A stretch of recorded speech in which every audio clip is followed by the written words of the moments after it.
যে সেন্টারে দেয় তো আমি শ্বশুরবাড়ির ওই জায়গায় গেছিলাম সকালে সেন্টারে, ওই জায়গায় কায়দা ফায়দা হয়েছে, চলে আসছে। তারপরে আপনার কাছে সেন্টারে ক্যান্টিন তাণ্ডব করছে হয়েছে। এখন আমি করছি তাণ্ডব, মানে আটার স্টাইল আর দাম কি স্টাইল তো মনে তার নাকি এটা আমার জিন্দা, এটা কথা আছে না। তারপরে লাস্টে আমি কলকাতা তো করতে পারলাম না, তা এখন বাবু তা এখন বাড়ি লাস্টে বসে বসে করে এটা করলাম, আমারে ভোট তো দিবার যাবো, 100 টাকা দাও, টাকা তো নেই, দিলি পরে তোমার কথা মতোই ভোটটা হবে। এখন আর একজন লোক ওই যে আনিফ ভাইয়ের বউ, ডিবি অফিসারের বউ,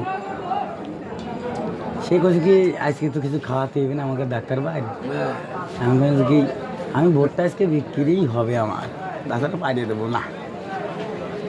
তারা হলো ফুচকার আবদার করিয়ে বলা যাচ্ছে। হ্যাঁ এখন আমার কাছে আসলেই কোনো টাকা নেই, আচ্ছা 20 টাকা আছে আওলা পিছিয়ে গেছে। তা এখন আমি দেখতেছি কি আমি খনকার নাসির মিয়ার বাড়ি যাবো এখন তো কি একটু যাবো, তার একটু দেখ পা তার মন মানসিকতা কেমন আছে, এনে তোকে ভিড় কম আছে, তারপরে দাঁড়িয়ে ফেললা বাড়ি।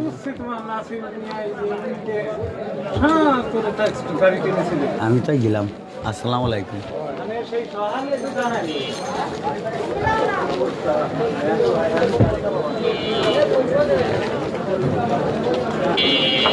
এখন কমেন যে তুমি খালি ভোটটা কারে দিলে, আমি কব না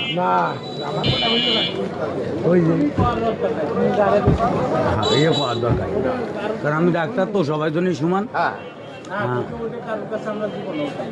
এটাই হলো আপনি এই জন্য কি ভালো আছেন, কিন্তু আমি মনে করো যে কি ভালো না, কারণ কি আমি এই যে ডাক্তারে সিলে করে বেড়াতাম, বললাম যে টেবিল ফ্যান আদম কাকা, তারপরে তো অশুভ শক্তি আমার বোর করছে,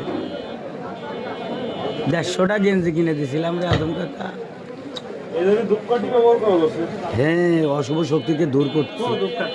এই দেখো 3টে ধূপকাঠি তো তুমি পরীক্ষা করতে পারো, একটাই লেখা আছে তুমি এখন রেজাল্ট পাবা আধা ঘন্টার ভিতরে, একটা লেখা আছে হলো দাড়িপাল্লা ইলিয়াস মোল্লা গুড়াই লেখা, আটাই লেখা আছে হলো কিরা খন্দকার নাসির সাহেব